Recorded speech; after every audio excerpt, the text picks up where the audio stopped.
あなたは生まれた。目を開け、初めて声を聞き、初めて食べ物を味わった。それらすべてを体験したはずなのに、あなたは一つも覚えていない。まるで、あなたの過去のすべてが何者かによって意図的に消し去られたかのように。一体、あなたの脳内で何が起きたのか。あなたのルーツを破壊する脳の残酷な真実をお話しします。多くの人は、答えは単純だと考えます。脳がまだ未発達だったからだ。しかし、それは間違いです。あなたの赤ちゃんの脳は、人生を記録することに失敗していたわけではありません。実際には、すべてを記録していました。あなたの記憶はそこにありました。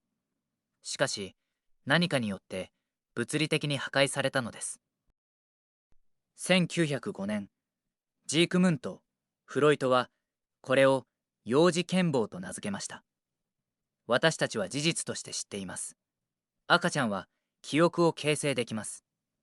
1980年代、心理学者のキャロリン・ロビー・コリアーはエレガントな実験を行いました。赤ちゃんの足首とモビールをリボンで結び、足を動かすとモビールが回ることを学習させたのです。数日後、同じ赤ちゃんを連れてくると、彼らは即座に足を蹴りました。彼らは覚えていたのです。脳が情報を保存し、呼び出す能力はすでにそこにありました。では、なぜ大人の脳には何も残らないのか。最初の答えは構造です。記憶のエンジンである海馬が幼児期にはまだ未発達だからです。しかし、これが答えのすべてではありません。さらに奇妙なことが起きています。2014年、トロントの2人の神経科学者、シーナ・ジョスリンとポール・フランクリンは、脳の成長プロセスそのものが記憶を破壊しているという仮説を立てました。これは神経新生と呼ばれる現象です。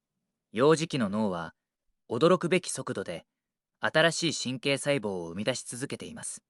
これは脳を配線するために不可欠なプロセスです。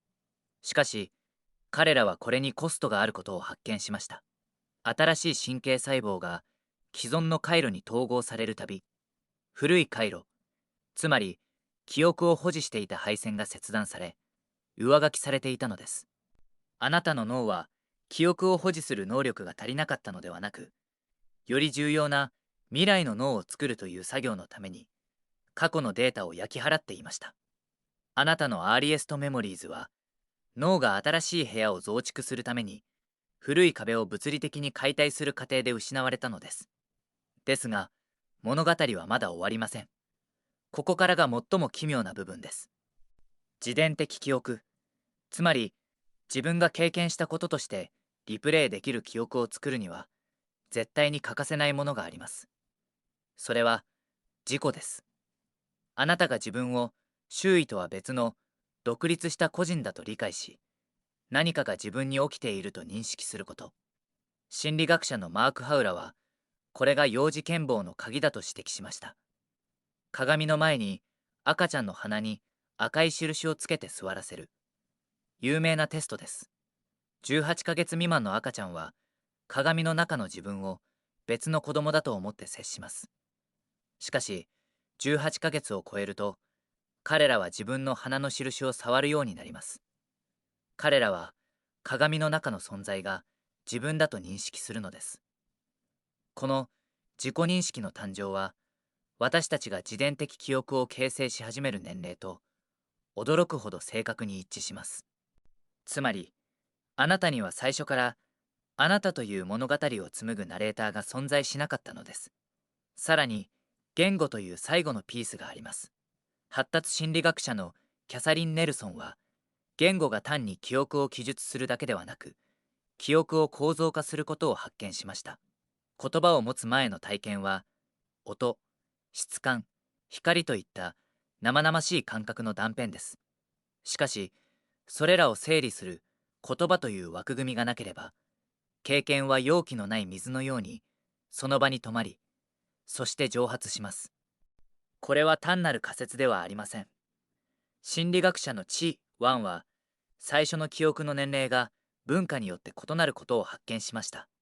親が子供の経験を物語化し、対話を重ねる西洋文化では、最初の記憶は平均3歳半です。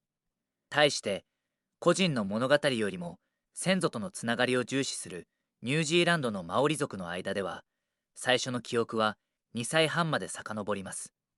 あなたがどこで育ったかという文化が、あなたの記憶の境界線そのものを決定しているのです。では、あなたの初期の数年間に何が起きたのか。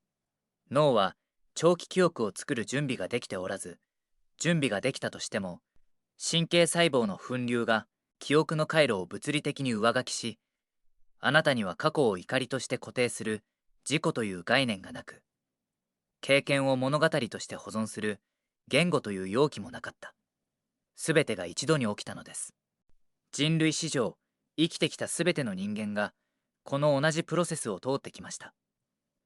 あなたが会ったすべての人に、彼らの人生の最初の数年間が埋め込まれているはずの場所に、巨大なブラックホールが開いています。その答えは、あなたの脳が単純すぎたわけではありません。あなたの脳は、記憶を保持することよりも、はるかに重要な仕事をしていたからです。それは、あなたになること。そしてそのためには、過去のあなたを物理的に解体し、ニューロン単位で再構築し、全く別の存在へと作り変える必要があったのです。鏡の中にいる今のあなたは、写真の中にいたあの赤ちゃんを自分だと認識しています。しかし、生物学的に言えば、その赤ちゃんはあなたではありません。それは、あなたが作られるために破壊されなければならなかった別の誰かだったのです。